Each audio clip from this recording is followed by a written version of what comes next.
Becky, great to have you with us on the show today. Now, you recently partnered with Secret Deodorant, which we know has been campaigning for women's rights since the 1950s. So why did you decide to partner with them on this issue specifically?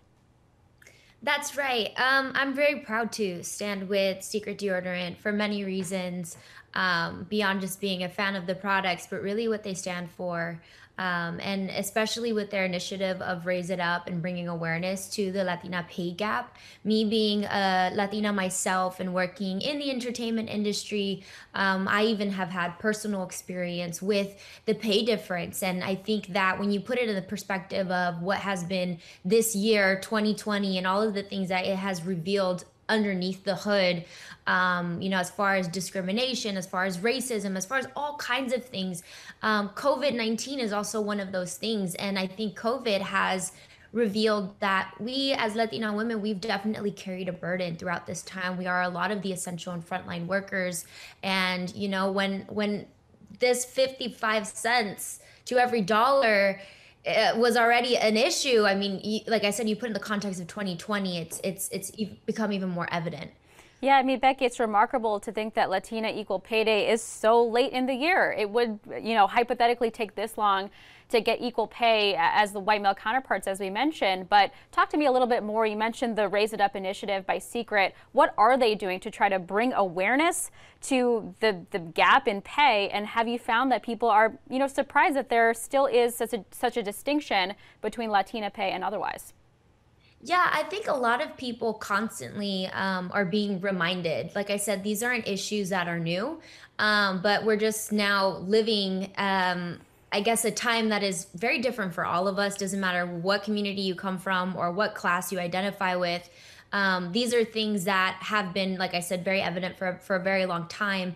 And so what's really cool about the Raise It Up initiative is Secret is actually offering a 45% pay decrease on the product. So there's a 45% discount to help drive awareness to the 45% pay difference and disparity in the Latina pay, which I think is really cool because it's a spin. We got to do basically like in the promotions that we made for our collaboration as well. It's like 45% of the what do you call it? I guess the image is missing is also to represent the 45%.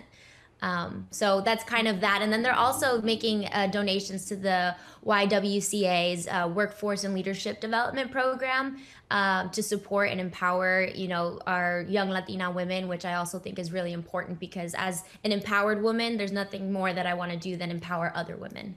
That is great to hear, Becky. And obviously, being in the film and TV and music industries yourself, still quite male dominated. There has been progress made in the past few years, but have you experienced discrimination? Have you had to fight for your right to get equal pay? What has your experience been like?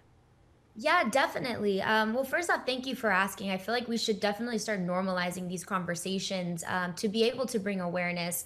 And I think that for me personally, one of the most evident spaces that there is a huge difference is in touring. I've got signed at 14 years old and I've been hustling and bustling since I was a kid, basically. And I'm 23 years old today. And even still, when a promoter wants to have you, a female, act on a show, alongside your male counterparts, you can see the difference in our shows and the production value and what our fees are compared to our male counterparts. And it's disappointing because at the end of the day, especially as an artist, you want to give the absolute best to your fans. But when your competitors are male figures, and then on top of that, their literal financial figures are bigger than yours, it's kind of like you got to make something out of nothing, and you're expected to perform at the same level as everyone else sharing that stage with you. And when you, like I said, put that in a general context to a lot of women, whether it's in an office or whether it's in, an educational environment, we're constantly expected to perform at the same level, if not better. And then still the kickback of anything financially is always less. And so I think that for me personally, that's just been my experience. But I'm sure there's so many more stories out there, that are a reflection of that same issue. And Becky, we do appreciate you sharing your story with us today and putting a light on this issue. Becky, thank you again for your time. That's singer and actress Becky G. Thanks again.